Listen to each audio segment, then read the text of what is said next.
ಮುಖ್ಯಮಂತ್ರಿಗಳಿಗೆ ಉಪಮುಖ್ಯಮಂತ್ರಿಗಳು ನಾನು ಕೇಳಕ್ಕೆ ಇಷ್ಟಪಡ್ತೇನೆ. ಹೋಗೋದ್ರೊಳಗೆ ಕರ್ನಾಟಕ ರಾಜ್ಯವನ್ನ ಸಾಬ್ರಿಗೆ ಏನಾದ್ರು ಮಾರ್ ಹೋಗ್ಬೇಕು ಅಂತ ತೀರ್ಮಾನ ಮಾಡ್ಬಿಟ್ಟಿದ್ದೀರೇನೋ ಅಂತ. ಪ್ರತಿನಿತ್ಯ ಸಂವಿಧಾನ ಹೇಳ್ತೀರಾ, ಅಂಬೇಡ್ಕರ್ ಹೆಸರು ಹೇಳ್ತೀರಾ, ಧರ್ಮಾಧಾರಿತ ರಾಜಕಾರಣ ಮಾಡಬಾರ್ದು ಅಂತ ಹೇಳ್ತೀರಾ, ಆಡೋದು ಆಚಾರ, ತಿನ್ನೋದು ಬದನೆಕಾಯಿ ಅಂತ ನೋಡ್ರಿ. ಹಂಗಾಗಿದೆ ಈ ಸರ್ಕಾರದ ವ್ಯವಸ್ಥೆ. ಮೊನ್ನೆ ತಾನೇ ಬಜೆಟ್ ನಲ್ಲಿ ಸಾಕಷ್ಟು ಮುಸಲ್ಮಾನರಿಗೆ ಅವಕಾಶ ಮಾಡಿಕೊಟ್ರು. ಹಿಂದುಳಿದವ್ರಿಗೆ, ದಲಿತರಿಗೆ ಲೆಕ್ಕವೇ ಇಲ್ಲ. ಎಷ್ಟರ ಮಟ್ಟಿಗೆ ಅಂತಂದ್ರೆ ಹಿಂದಿನ ಬಜೆಟ್ ಅಲ್ಲಿ ಅಲ್ಪಸಂಖ್ಯಾತರು ಇಟ್ಟಂತ ಹಣ 910 ಕೋಟಿ. ಈ ಬಜೆಟ್ ನಲ್ಲಿ 1913 ಕೋಟಿ, 13.97 ಕೋಟಿ, 1914 ಕೋಟಿ ಅಂತ ಅನ್ಬಿಡಿ. ಡಬಲ್ಗಿಂತ ಜಾಸ್ತಿ. ಮದರಸಾಗಳಲ್ಲಿ ಮೈನಾರಿಟಿ ಸ್ಕಾಲರ್ಶಿಪ್ಗಳು ಲೆಕ್ಕ ಇಲ್ಲ. ಶಾದಿ ಭಾಗ್ಯ, ಮುಸಲ್ಮಾನರ ಮದ್ವೆಗೆ ಸಿಕ್ಕಾಪಟ್ಟೆ ಹಣ. ಮುಲ್ಲಾಗಳಿಗೆ ಸಂಬಳ ಜಾಸ್ತಿ. ಏನ್ ಮಾಡಕ್ ಕೊಟ್ಟಿದ್ರಿ? ನಿಮ್ ಹಿಂದುಳಿದವರು, ದಲಿತರು ಅಂತ ಹೇಳ್ಕೊಂಡು ಅವ್ರ ಹೆಸರು ಹೇಳ್ಕೊಂಡು ಅಧಿಕಾರಕ್ಕೆ ಬಂದು ಅವ್ರನ್ನ ಸಂಪೂರ್ಣ ಮೂಲೆ ತಳ್ಬಿಟ್ಟಿದಾರಲ್ಲ.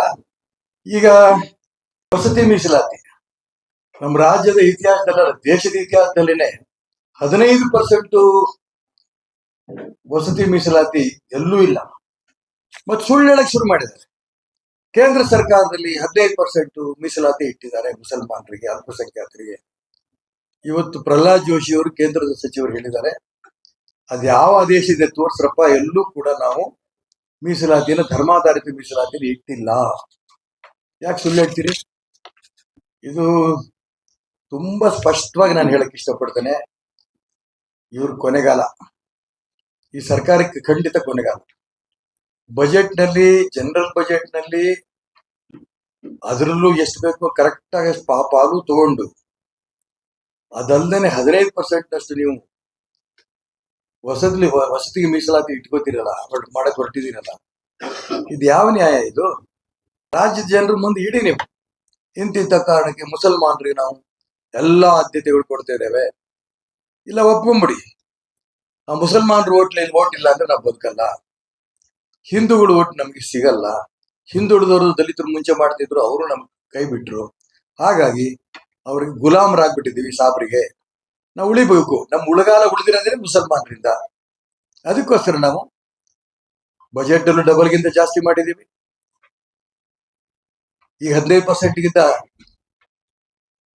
ವಿಶೇಷವಾದ ವ್ಯವಸ್ಥೆ ಮಾಡಿಕೊಡ್ತಾ ಇದ್ದೀವಿ.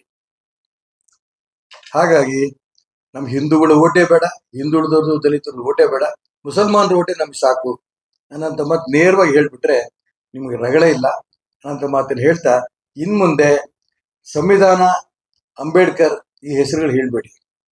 ಬರೀ ಹೇಳಿಕೆ ಮಾತ್ರ ನಿಮ್ದು ಆಗತ್ತೀನ. ಸಂವಿಧಾನದ ವಿರೋಧಿಗಳಾಗಿದ್ದೀರಿ ನೀವು, ಅಂಬೇಡ್ಕರ್ ವಿರೋಧಿಗಳಾಗಿದ್ದೀರಿ. ಹಾಗಾಗಿ ಈ ಧರ್ಮಾಧಾರಿತ ಏನು ಮೀಸಲಾತಿ ಕೊಡಕ್ ಹೊರಟಿದ್ದೀರಿ, ಇದನ್ನ ಯಾವ ಕಾರಣಕ್ಕೂ ಇದು ಆಗಲ್ಲ. ನಾನು ರಾಜ್ಯಪಾಲರಿಗೂ ನಾನು ಈ ಸಂದರ್ಭದಲ್ಲಿ ಪ್ರಾರ್ಥನೆ ಮಾಡ್ತೇನೆ, ಯಾವ ಕಾರಣಕ್ಕೂ ಈ ಒಂದು ಬಿಲ್ಲು ನಿಮ್ಮ ಹತ್ರ ಬಂದಾಗ ಇದಕ್ಕೆ ಒಪ್ಪಿಗೆ ಕೊಡಬೇಡಿ.